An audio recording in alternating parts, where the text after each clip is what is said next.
Hi friends, welcome to our channel. చూసారా, తమ్ముళ్ళు చూసే ఉంటారు కదా మీరు.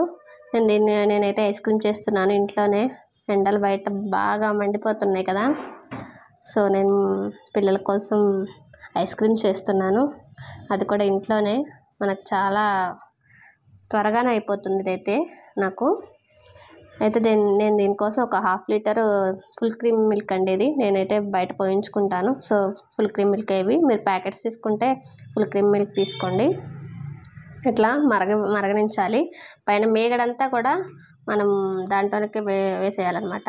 అట్లానే నేను పొట్టు తీసిన బాదం పప్పు, జీడిపప్పు, అట్లానే పిస్తా పప్పు కూడా వేసుకున్నానండి. అవి నేను తర్వాత చూపిస్తాను. ఇవి 3 కొంచెం గోరువెచ్చని నీళ్ళల్లో వేసుకొని నానబెట్టుకోవాలి.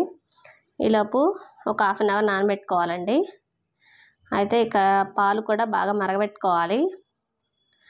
చాలా కొంచెం వినకాలన్నమాట. మనం ఒక 1/2 లీటర్ తీసుకున్నామంటే ఇవి 1/2 లీటర్ వరకు కొంచెం వినకాలన్నమాట. అట్లా దగ్గరే ఉండి తిప్పుతూనే ఉండాలన్నమాట. పాలు ఎంత బాగా మరిగితే అంత బాగా మంచి ఫ్లేవర్ వస్తుందండి. నేను దీనికైతే ఎటువంటి ఫ్లేవర్స్ వాడట్లేదు. మీరు కావాలనుకుంటే వెనిలా ఎసెన్స్ వేసుకోవచ్చు, యాలకులు కానీ లేకపోతే వెనిలా ఫ్లేవర్ కానీ యాడ్ చేసుకోవచ్చు. నేను దీంట్లో పిస్తా వేసానండి. పిస్తా వేయటానికి లైట్ గ్రీన్ షేడ్ వచ్చింది. చూసారా, ఇట్లా కొంచెం నానిన తర్వాత నేను ముందుగానే పిస్తాలు కూడా వేసుకున్నాను. ఇట్లా పిస్తా వేయటానికి కొంచెం గ్రీన్ షేడ్ వచ్చిందనమాట. ఇట్లా మొత్తం మిక్సీ పట్టేసుకున్నాను. నాని కదా, సో మెత్తగా ఇట్లా పేస్ట్ లాగా అయింది. చూసారా, పాలు కూడా ఇనికినాయి. అట్లానే దీంట్లో ఈ పేస్ట్ వేసి బాగా కలిపేసాను అనమాట. ఇట్లా కలపటాన ఇది బాగా థిక్గా అయిపోయింది అనమాట. థిక్ పేస్ట్ లాగా ఇట్లా అవుతుంది. క్రీమీగా అవుతుంది. ఓకేనా. ఇట్లా బాగా ఇనికిన తర్వాత ఆపి పక్కన పెట్టుకోవాలి.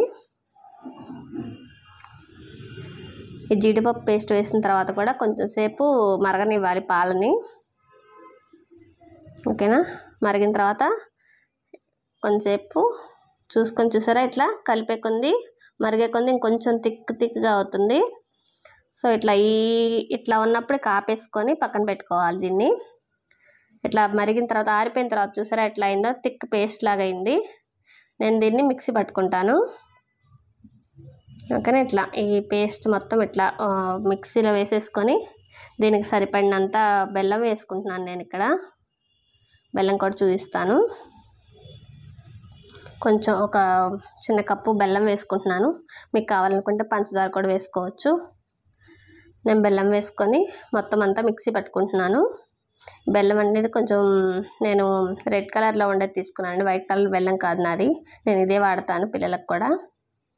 అంటే అది కలర్ వేయని బెల్లం అండి, అందుకని అది అంత రెడ్గా ఉంటుంది. చూసారా, మిక్సీ పట్టేటప్పటికి అంతా క్రీమీగా అట్లా లిక్విడ్ లాగా అయిపోయింది. నేను ఇట్లా ఒక బాక్స్లో తీసుకుంటున్నాను ఇది మొత్తము. పైన మీకు కావాలంటే జీడిపప్పు ఇట్లా పలుకులన్నీ వేసుకోవచ్చు, పిస్తా బాదం పలుకులన్నీ వేసుకోవచ్చు. నేనైతే ఏం వేయట్లేదు ప్రజెంట్.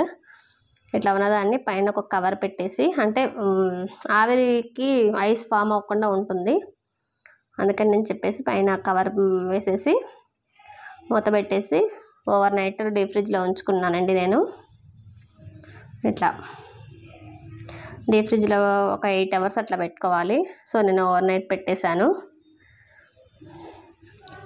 ఇప్పుడు తీసేసానండి. ఓవర్ నైట్ పెట్టిన తర్వాత నెక్స్ట్ డే మార్నింగ్ తీసి చూపిస్తున్నాను నేను మీకు. చూసారా ఎట్లా ఉందో. ఇట్లా మంచి స్ట్రెచ్చర్ అనేది వచ్చింది, బాగుంది.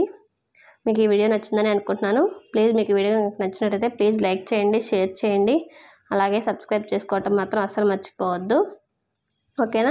ఈ సమ్మర్కి మీరే మీ చేతులతో మీ పిల్లలకి ఇలా చేసి పెట్టండి, చాలా హ్యాపీ ఫీల్ అవుతారు. చూసారా, స్పూన్లో ఎట్లా క్రీమీగా ఎట్లా మంచిగా వచ్చిందో, ఇట్లా కరుగుతా సాఫ్ట్గా క్రీమీగా చాలా బాగుంది కదా. మీకు ఈ వీడియో కనుక నచ్చినట్టయితే ప్లీజ్ లైక్ చేయండి. ఓకేనా. ఎవరికైనా షేర్ చేయండి మీకు ఇష్టమైన వాళ్ళకి. Okay, thank you.